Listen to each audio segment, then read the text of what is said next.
नमस्कार, देश की बात में मैं कादम्बिनी शर्मा हूं आपके साथ। और सबसे पहले हम बात करेंगे झारखंड की। झारखंड के झरिया से ये बड़ी खबर है। झरिया में अवैध खनन के दौरान कोयले की खदान धंसने से 3 लोगों की मौत की खबर है। हादसे में कई और लोगों के फंसे होने की आशंका जताई जा रही है। राहत और बचाव अभियान फिलहाल जारी है। हमारे national editor news Manish Kumar इस वक्त हमारे साथ जुड़ रहे हैं। मनीष, क्या है इस पर अपडेट? देखिए, ये जो माइन है ये झरिया से सटा हुआ बीसीसीएल का वो माइन है जहां पर अब माइनिंग का काम जो है उसे अवैध करार कर दिया गया है, क्योंकि इस माइन को बंद किया गया है। लेकिन उसके बावजूद इस इलाके का यह भी सच है कि जितने भी बंद पड़े हुए कोलियरी हैं या ऐसे कोयला खदान है, वहां पर जमकर जो स्थानीय लोग पुलिस की नाक के नीचे जो है वो अवैध रूप से कोयले का खनन का काम करते हैं। आज भी इस खदान में जहां पर कुछ साल पहले यहाँ पर माइनिंग बंद कर दिया गया था, वहां पर ये लोग जो है अवैध तरीके से माइनिंग कर रहे थे। उसमें ऊपर का चाल धंस जाने के कारण जो है 3 लोगों की मौत जो है वो अस्पताल जाने के क्रम में हुई है। करीब 10 से 15 लोग घायल हैं। कुछ लोगों के अभी लापता होने की भी खबर है। लेकिन चूंकि ऐसे मामलों में लोग जो स्थानीय लोग जिनके परिवार के लोग मिसिंग भी रहते हैं वो तुरंत पुलिस के पास नहीं जाते, इसलिए तत्काल जो है राहत या बचाव कार्य शुरू नहीं होता है। लेकिन ये घटना चूंकि 3 लोगों के मरने की पुष्टि हो गई थी तो वहां अब पुलिस भी पहुंची है, बीसीसीएल के लोग भी पहुंचे हैं और लोगों को खोजा जा रहा है। उनको वहां से अगर जो लोग बोल रहे हैं कि कुछ लोग फंसे हुए हैं तो उनको खोजा जा रहा है। कई लोग ऐसे हैं जो आसपास के निजी अस्पतालों में घायल अवस्था में, उनका अभी फिलहाल वहां उपचार चल रहा है। कादम्बनी जी मनीष, हमने अभी कुछ देर पहले कुछ जो स्थानीय निवासी हैं उनका बयान सुना। वो आरोप लगा रहे थे कि जिला जो प्रशासन है उसको पता था, लेकिन तब भी ये बंद नहीं किया गया।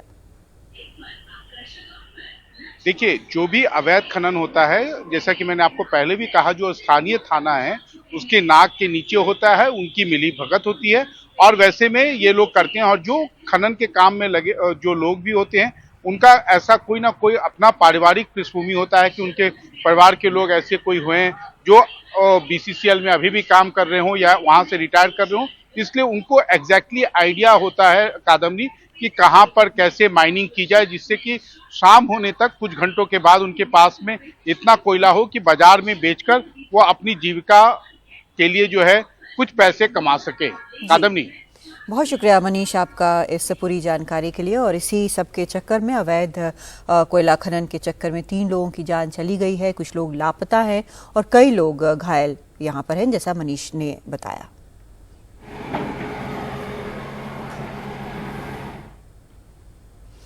ब्रजभूषण शरण सिंह के खिलाफ चल रही जांच के लिए एसआईटी की टीम दिल्ली के उनके सरकारी आवास पर आज पहुंची। करीब आधे घंटे तक एसआईटी की टीम यहां रहने के बाद निकल गई।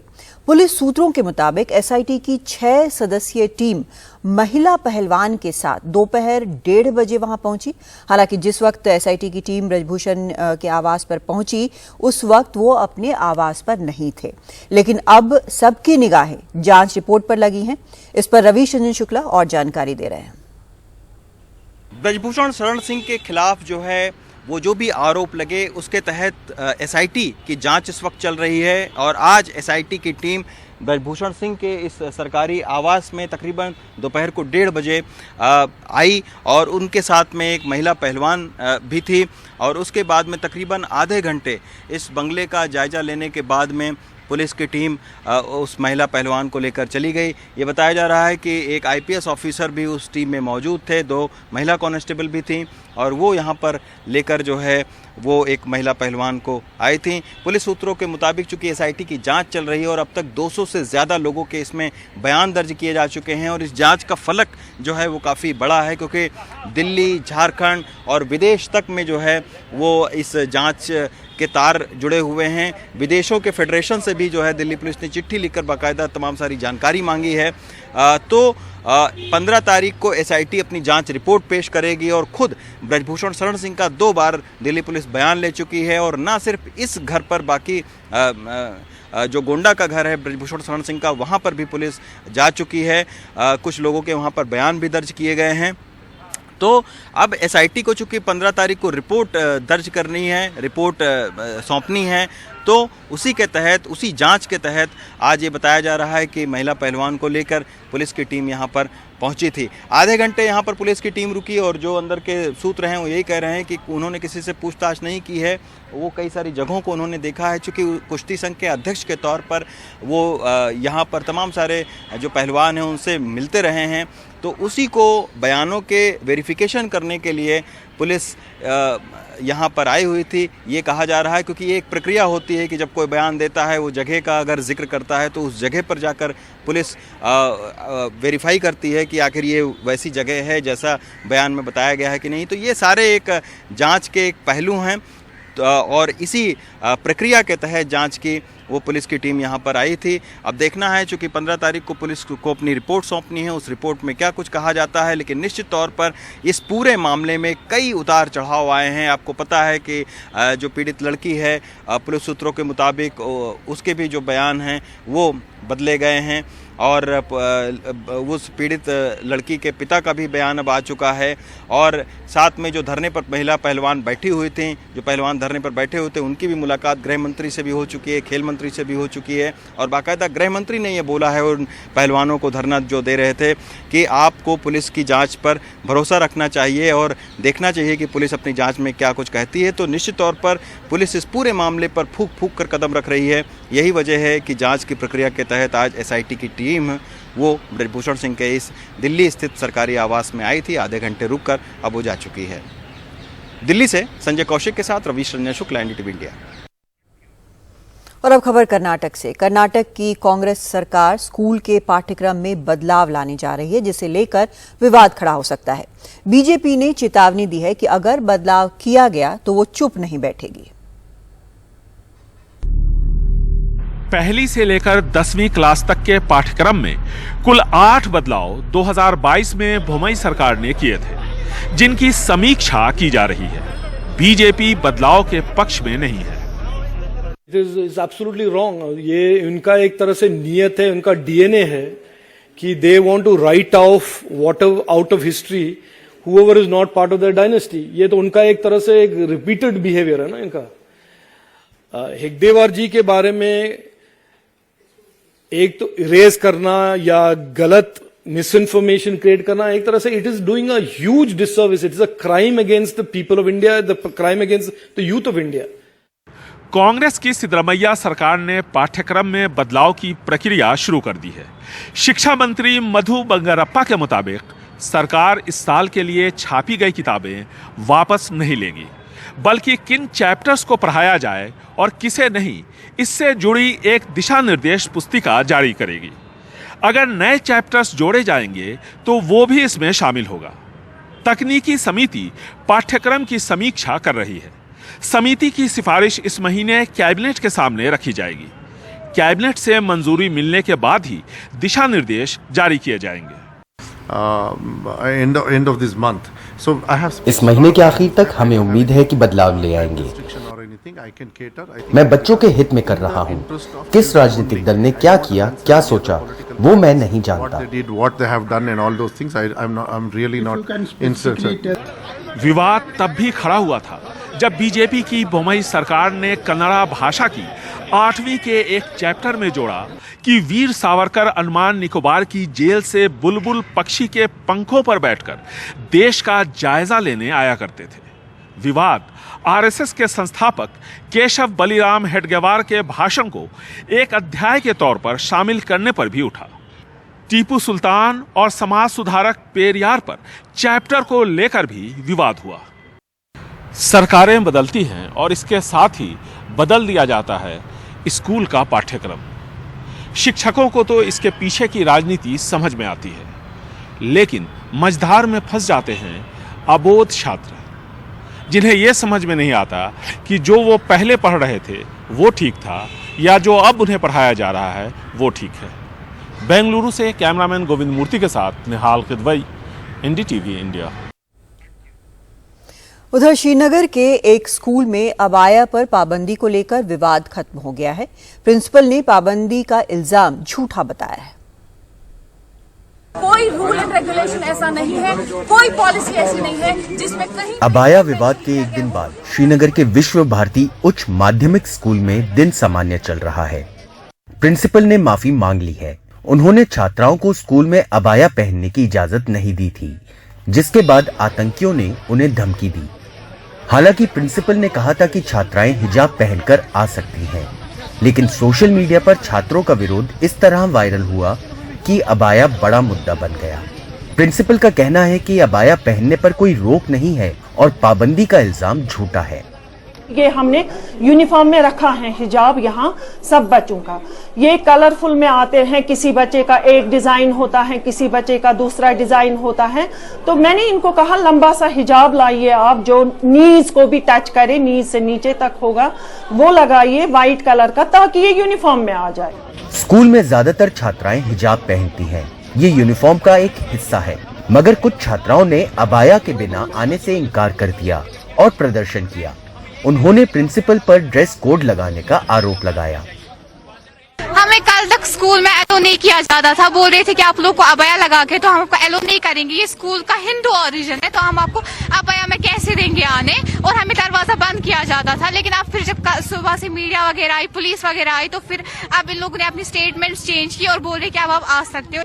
क्षेत्रीय पार्टियों ने स्कूल में ड्रेस कोड की आलोचना की और इसे एक बड़े एजेंडे का हिस्सा करार दिया। बीजेपी ने कहा कि वो निजी चुनाव का सम्मान करती है और किसी को मजबूर नहीं किया जाना चाहिए। ये सरासर हमें काबिल कबूल नहीं है।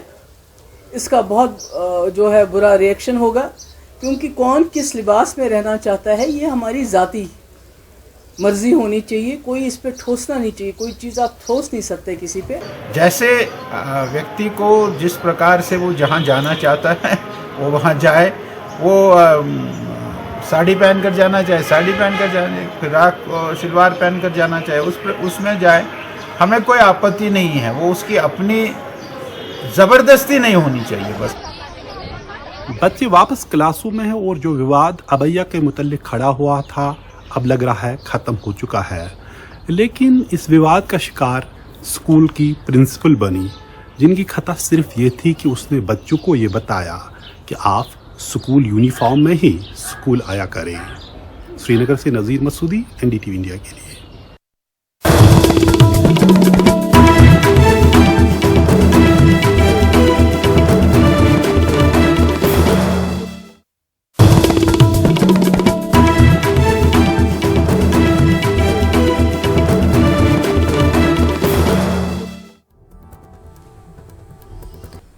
महाराष्ट्र के कोल्हापुर में हुई हिंसा के बाद अब इस हिंसा को लेकर राजनीति तेज हो गई है।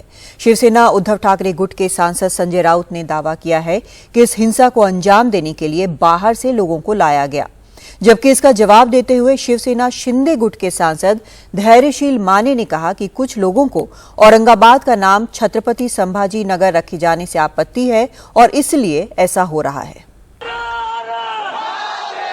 बुधवार को एक सोशल मीडिया पोस्ट के कारण कोल्हापुर की सड़कों पर हिंसक झड़पों के बाद अब महाराष्ट्र की राजनीति में आरोप प्रत्यारोप का दौर शुरू हो चुका है। सांसद संजय राउत ने आरोप किया है कि हिंसा करवाने के लिए बाहर से लोगों को कोल्हापुर लाया गया, सरकार राजनीति कर रही है। सरकार को जिम्मेदार ठहराऊंगा मैं, इस राज्य के गृह मंत्रालय को ठहराऊंगा, मुख्यमंत्री को ठहराऊंगा। जिस तरह से कोल्हापुर हो, नगर हो या और शहरों में जिस प्रकार से दंगे भड़के हैं या भड़काए गए हैं, उसके पीछे कौन है? औरंगजेब के नाम से 400 साल बाद भी इस महाराष्ट्र में दंगे होते हैं। जिस औरंगजेब को हमने 400 साल पहले महाराष्ट्र में दफनाया है, उसे अपने राजनीतिक स्वार्थ के लिए जिंदा किया जाता है बार बार, इसलिए कि कर्नाटक में बजरंगबली की जादू नहीं चली, तो आप औरंगजेब को लेकर यहाँ राजनीति करते हो। पथराव और हिंसा के बाद पुलिस को हालात पर काबू पाने के लिए लाठीचार्ज करना पड़ा था। इतने बड़े पैमाने पर भीड़ को सड़क पर जमा होने देने को लेकर गृह मंत्रालय पर भी विपक्ष सवाल उठा रहा है। शिवसेना शिंदे गुट से कोल्हापुर के सांसद के अनुसार अचानक से लोगों की भावनाएं आहत होने के कारण लोग सड़कों पर आए। साथ ही इन्होंने विपक्ष पर राजनीति करने का आरोप लगाया। जिस दिन राज्याभिषेक दिन 350वां हो रहा था, उसी दिन अगर किसी को इग्नाइट करने के लिए ये किया जाए तो आप ये सोचिए कि ये सोची समझी साजिश है कि जिसमें शिवाजी महाराज का 350वां क्राउनिंग सेरेमनी है और उसी टाइम पे कोल्हापुर जिला एक ऐसा जिला है जो शिव प्रेमी है, घर घर में शिवाजी महाराज है, हर एक के हृदय में शिवाजी महाराज है। और उस जिले में अगर आप औरंगजेब का कुछ भी अनुकरण करने का या उसका उदात्तीकरण करने का काम करेंगे तो उसको प्रतिकार होगा ही, और वही उस दिन है। कोल्हापुर में हुए हिंसा के बाद पुलिस ने अब तक 36 लोगों को गिरफ्तार किया है और साथ ही सोशल मीडिया पर पोस्ट करने वालों पर भी कार्रवाई की है।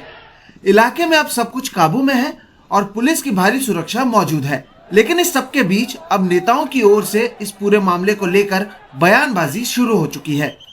मुंबई से संजय मंडल के साथ सोहित मिश्रा, एनडीटीवी इंडिया।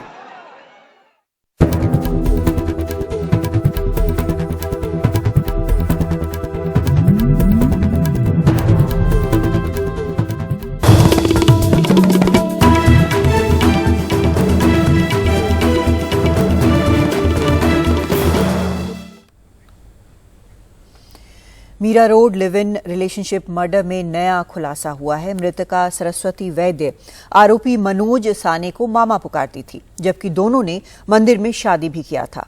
ये भी पता चला है कि मनोज साने ने उसे खुद को कपड़े के मिल का मालिक बताया था, जबकि वो बोरीवली में राशन की दुकान में काम करता था। इस बीच नयानगर पुलिस एक दिन पहले जिस सरस्वती को अनाथ बता रही थी, उसकी 3 बहनें आज पुलिस थाने पहुंची। सरस्वती वैद्य और मनोज साने के बीच आखिर रिश्ता क्या था? पहले दिन पुलिस ने बताया कि दोनों लिव इन रिलेशनशिप में थे। आरोपी ने दावा किया है कि वो सरस्वती को बेटी जैसा मानता था, जबकि अहमदनगर के आश्रम में सरस्वती ने बताया था कि वो उसका मामा है। और अब पुलिस दावा कर रही है कि दोनों ने मंदिर में शादी की थी। पुलिस के मुताबिक दोनों की उम्र में बहुत ज्यादा अंतर था, इसीलिए सरस्वती शादी की बात छिपाती थी। इन्होंने शादी किया था और बहनों को भी बताया था कि ऐसे हमने शादी किया है, बल्कि इनकी एज डिफरेंस का गैप की वजह से ये किसी को मतलब बाहर ऐसा खुल के नहीं कभी बताया कि हमने इन लोगों ने शादी किया था। और ये एक मंदिर में शादी किया था, ये भी इन्वेस्टिगेशन में रिव्यू हुआ है। इस बीच पुलिस पहले जिस सरस्वती वैद्य को अनाथ बता रही थी, आज उसकी 3 बहनें नया नगर पुलिस थाने पहुंची। इन्वेस्टिगेशन चल रहा है, इन्वेस्टिगेशन जैसे ही पूरा होगा, आज पूरा दिन होगा, मैं शाम को आप बहनें आई हैं लेकिन उनका बयान लिया जा रहा है। कितनी बहनें हैं, क्या है? शाम को बात करूंगा आपसे। पुलिस के मुताबिक सरस्वती कुल 5 बहनें हैं। परिवार मूल रूप से औरंगाबाद का रहने वाला है। मां गुजर चुकी है, पिता पहले से अलग हो गए थे, इसलिए सभी बहनें अलग अलग आश्रम में पढ़ी हैं। सरस्वती सबसे छोटी थी, जो अहमदनगर के जानकी बाई आश्रम में पली बड़ी है। वहीं से उसने 10वीं तक की पढ़ाई की थी। पुलिस के मुताबिक आश्रम छोड़ने के बाद सरस्वती 4 से 5 साल अपनी बहन के साथ रही। उसके बाद मुंबई आ गई। यहाँ मनोज साने से मुलाकात हुई। मनोज ने पहले उसे काम दिलाया, फिर उसे अपनी बोरीवली के घर में रहने की जगह दी, जिसके बाद दोनों ने मंदिर में शादी कर ली थी। दोनों कुछ साल बाद मीरा रोड रहने आ गए, लेकिन समय के साथ दोनों के रिश्ते में खटास आ गई और फिर झगड़ा होने लगा। अहमदनगर के आश्रम के एक कर्मचारी ने भी बताया कि पहले वो खुश रहती थी, लेकिन 2 साल पहले जब आई थी तो परेशान थी। उसने कुछ भी पता ही नहीं था, लेकिन आने के बाद पहले आई थी ना तो बहुत अच्छे अच्छे कपड़े पहन के आई थी। वो आदमी उसको वाइट गाड़ी में लेके आता था, उसके साथ ही रहता था। लेकिन 2 साल पहले आई थी ना दाखिले के संदर्भ में, तो बहुत खराब लग रही थी। उसने हमारे पास बातचीत नहीं की, उसका क्या वजह था हमको मालूम। एक शक ये भी है कि मनोज ने सरस्वती की गरीबी और मजदूरी का फायदा उठाया और खुद को ज्यादा पैसे वाला बताकर उसे अपने साथ ही जीने को मना लिया। लेकिन अचानक ऐसा क्या हुआ कि उसने सरस्वती की हत्या कर उसके शरीर के इतने टुकड़े किए कि पुलिस के लिए गिनना तक मुश्किल हो गया। सतर्क पड़ोसी की मदद से सबूतों को नष्ट होने के पहले ही पुलिस ने आरोपी को पकड़ तो लिया, लेकिन 56 साल के मनोज ने 32 साल की अपनी पत्नी की हत्या क्यों और कैसे की, इसका जवाब अभी तक तलाश नहीं पाई है। पुलिस का कहना है कि आरोपी बार बार अपना बयान बदल रहा है। अहमदनगर से अपने सहयोगी सागर दुसाल और मीरा रोड से राजा मयाल और cameraman Praveen Rohit Sunil Singh, NDTV India के लिए।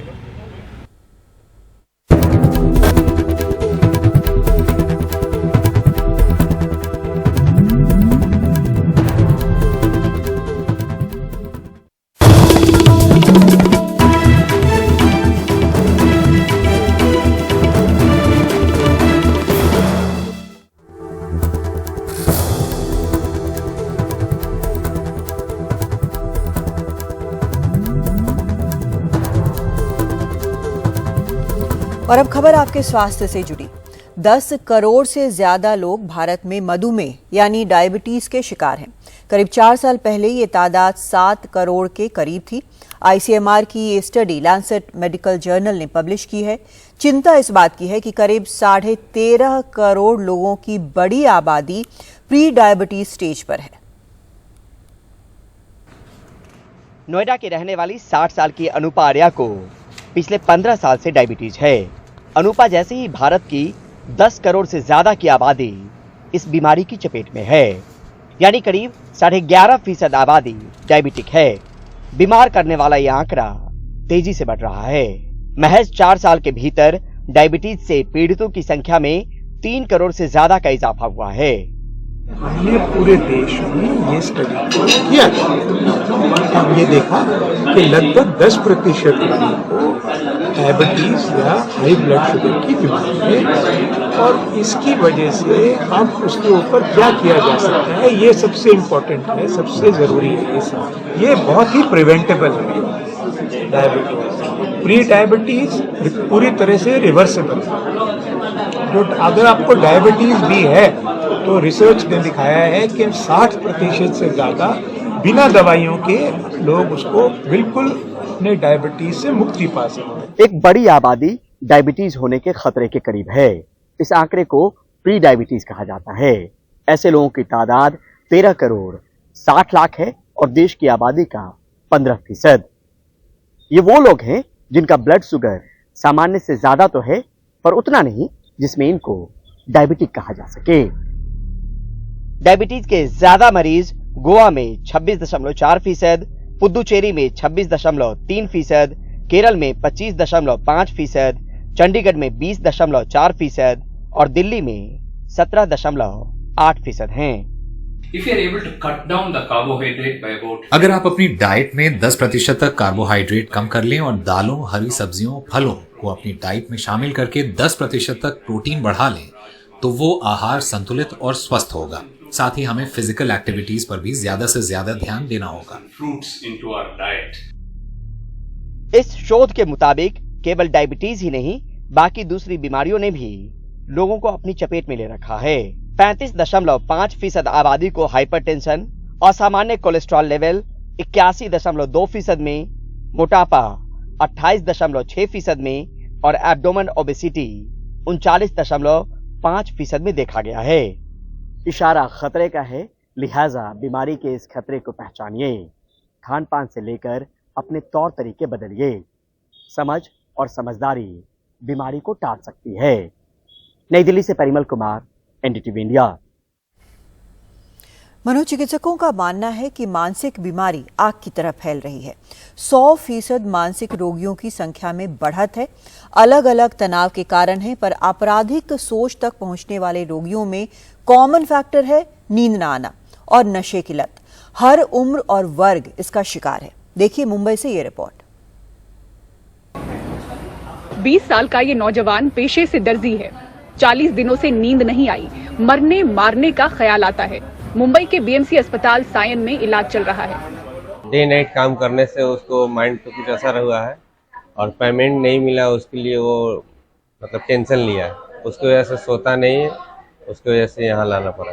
नींद नहीं आ रहा है उसको और लगता है कि कोई मेरे पीछे पड़ा है, कोई मार देगा, डर रहा है।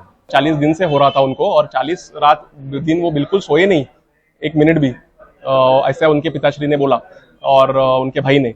वो अपना घर छोड़ के जाने की कोशिश कर रहे थे, लोगों को मारने की कोशिश कर रहे थे रास्ते पे सर ने। तो विभिन्न कारण है, लेकिन उसके वजह से डोपामिन बढ़ जाता है दिमाग में और इसके वजह से ऐसा स्वभाव होता है। तो इसके लिए ऐसी दवाइयां दी जाती है जिससे उस डोपामिन की मात्रा ठीक हो जाएगी और फिर पेशेंट का स्वभाव भी ठीक हो जाता है। मुंबई के बीएमसी अस्पताल सायन में एक दिन में करीब ऐसे 300 लोग मानसिक सेहत से संबंधित परेशानियों के साथ पहुंचते हैं, जिनमें 30% नशे के आदी हैं। हम लोग दिन के 300 पेशेंट देखते हैं, उसमें से ऑलमोस्ट 30% लोग सब्सटेंस यूज या ये जो नशा करते हैं उसके पेशेंट होते हैं। और उसमें सबसे कॉमन हमारे यहाँ जो आते हैं वो है अल्कोहल यूज के पेशेंट। तो जो शराब या दारू का जो नशा करते हैं वो। प्रेशर तो सबको है, पर सब लोग दारू नहीं पीते हैं। कुछ ही जो है इसमें से जो लोग हैं जो दारू की तरफ झुक जाते हैं। तो उसमें पर्सनालिटी फैक्टर्स भी काफी उसमें रोल प्ले करता है। जेनेटिक फैक्टर्स रोल प्ले करता है। इंडियन साइकाइट्रिक सोसाइटी के सदस्य और महाराष्ट्र के सबसे बड़े मनोचिकित्सकों में शामिल डॉक्टर हरीश शेट्टी बताते हैं कि मानसिक रोग आग की तरह फैल रहा है। रोगियों की संख्या 100% बढ़ी है। बम्बई में मुझे पता है कोविड के लॉकडाउन के बाद, सभी रिस्ट्रिक्शंस उठने के बाद कम से कम 35 से 40 बच्चों ने आत्महत्या किया है। तो मैं देखता हूँ 100% इंक्रीज हुआ है।